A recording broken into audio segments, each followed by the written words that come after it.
You're listening to the Play Therapy Parenting Podcast with Dr. Brenna Hicks.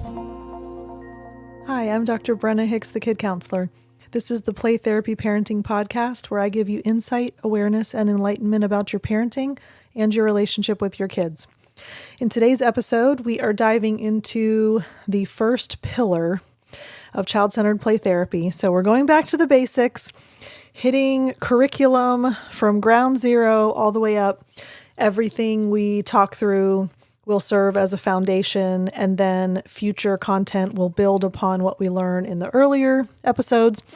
So thanks for being a part of it. Thanks for growing your knowledge of effective parenting with me as we travel this journey together. So we're going to start with the first pillar today, which is reflecting feelings. And let's circle back to last week when we recognize that kids are not rational and they are not capable of thinking through things with their brain.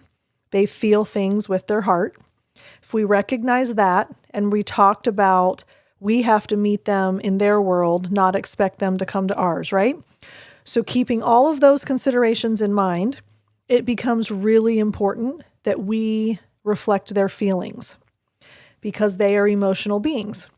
So the best way to connect with them, the best way to help them feel understood and validated and heard is we acknowledge the emotion that they are experiencing in any given moment.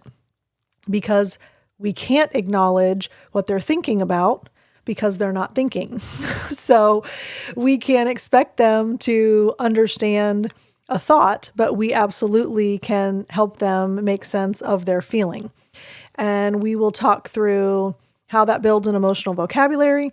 We will talk through the process of reflecting feelings and how we communicate that feelings are always valid through the process.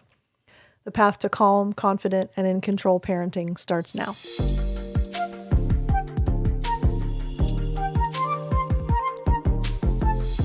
All right, so recognizing we have to meet a child in their emotions.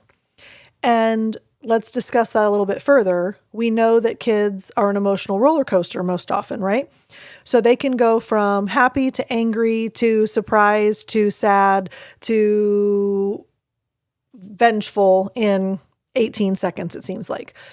And it's hard to keep up with all of that upheaval emotionally. But this is what happens when you don't have rational thought. This is what happens when the brain does not have the ability to say, hang on, you're mad, but hang on, that hurt your feelings, but, right? That is abstract reasoning. So without that ability, they are at the mercy of whatever emotion they happen to be feeling at any given moment.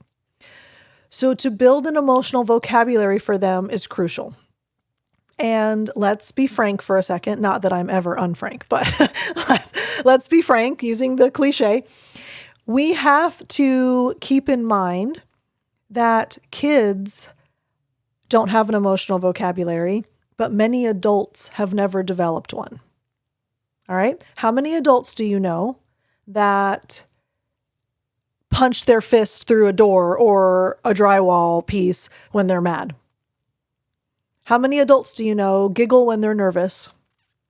How many adults do you know that might understand what they're feeling, but they stuff it, they don't deal with it?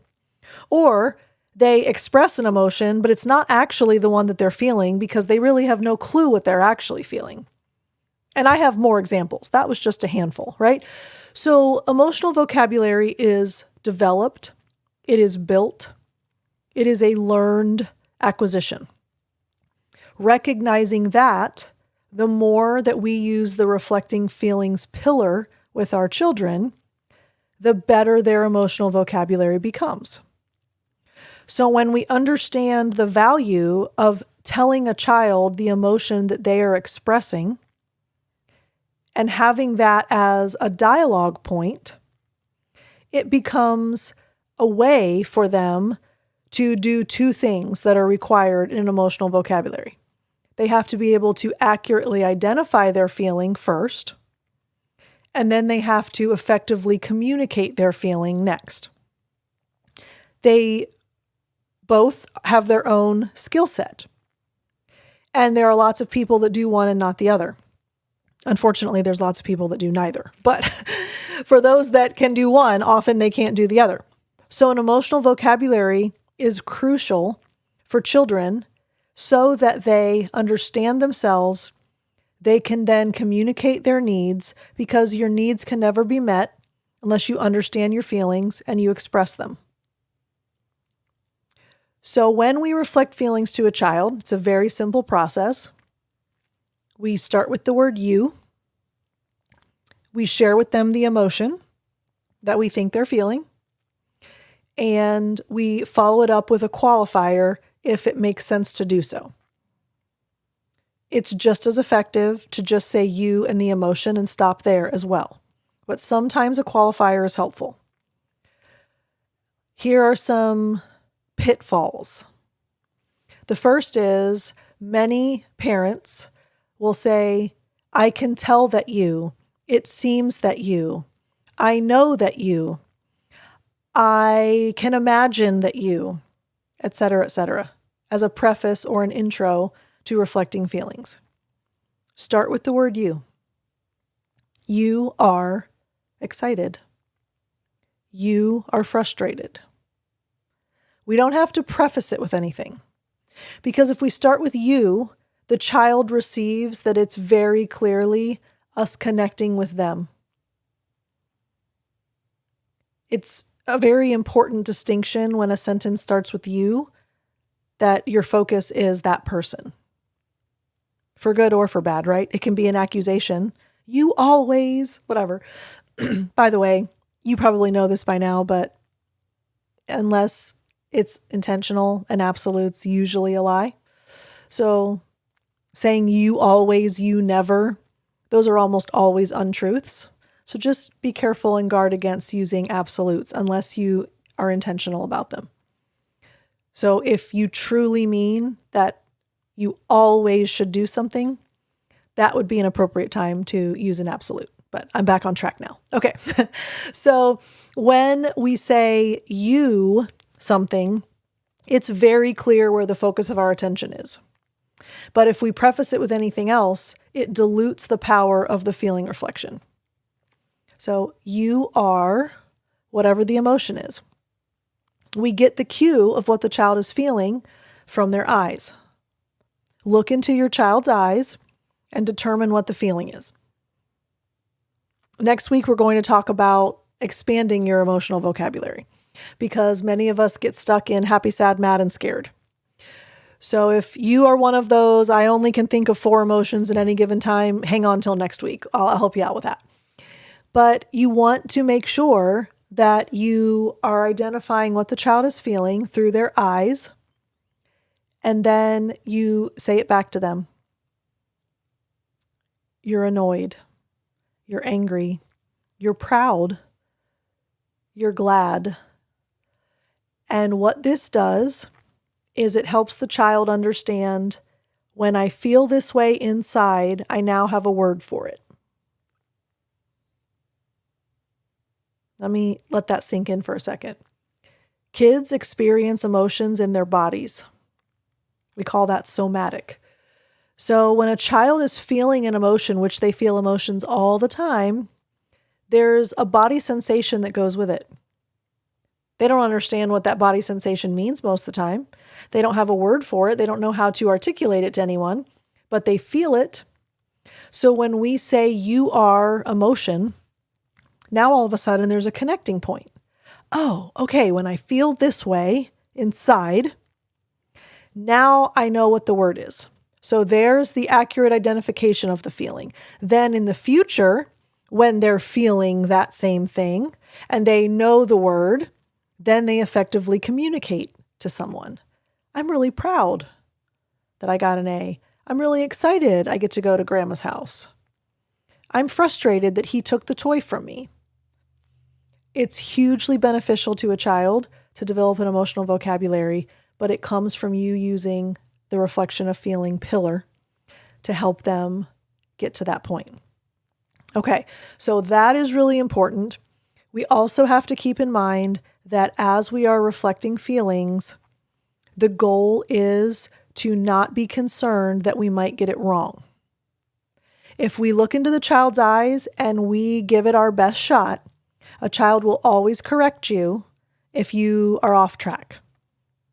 So if you say, wow, you're really excited about that. No, I'm happy. Okay. And so then once a child tells you how they're feeling, you reflect that back to them. Oh, you're not excited. You're happy. So you just followed up with another feeling reflection. But what it's doing is it's helping the child not only understand his or her emotions effectively, but it's also helping make sure that what the child is expressing outwardly matches what they're feeling inwardly. Because sometimes a child will present very angry. And as soon as you say, you're mad, they go, no, I'm not. And then they tell you a completely different emotion. Well, it's not necessarily that you were on the wrong track. It's that the child has no sense of what they're putting out into the world emotionally. If your presentation is anger and you're not actually angry, you need to be aware of that and correct that. So that's also a very powerful tool for kids. Sometimes they have to have congruence between what they're internally feeling and what they're externally expressing.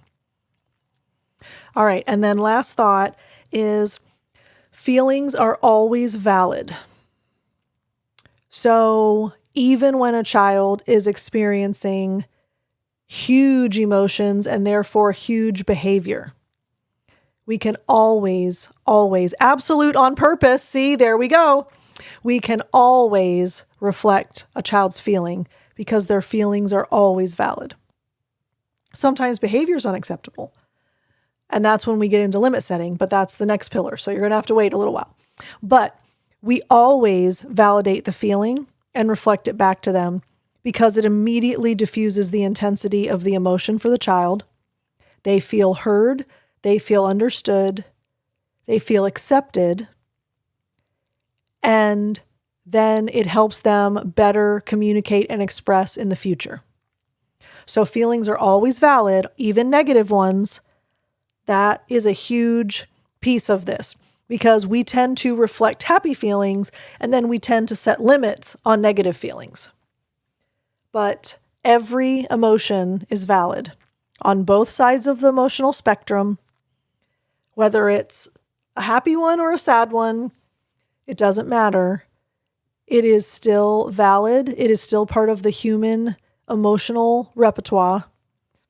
And when we allow for all feelings to matter and all feelings to be acceptable, a child has a much better emotional compass because they've never been made to feel that they can't feel certain things.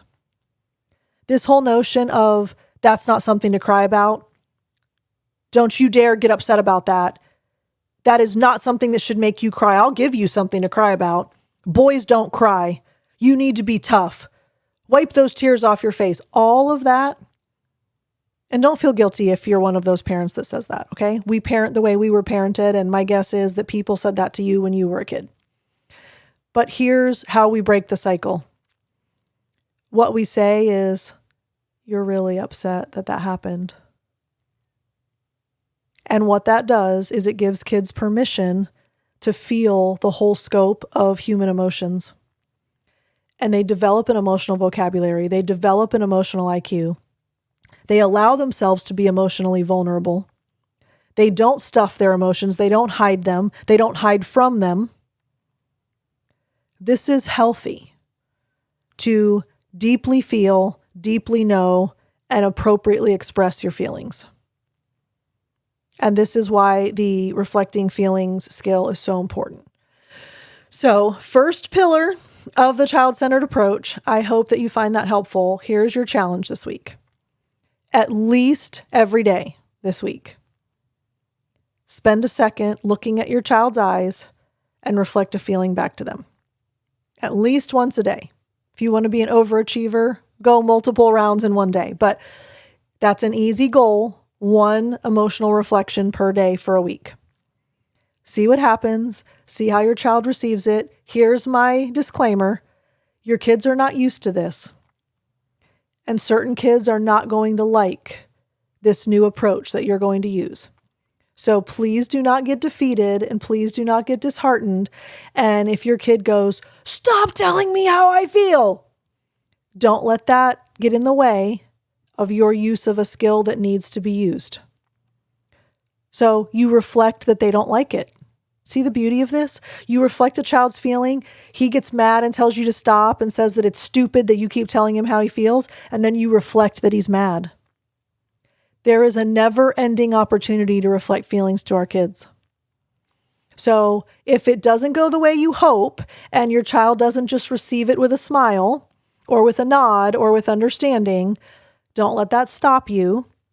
Just be gentle, be patient, be kind, and continue to reflect the feeling. And you might even say, "You don't like it that I'm noticing, but that's how I thought you were feeling." That's the why. Kids will often tolerate a lot if they know the why.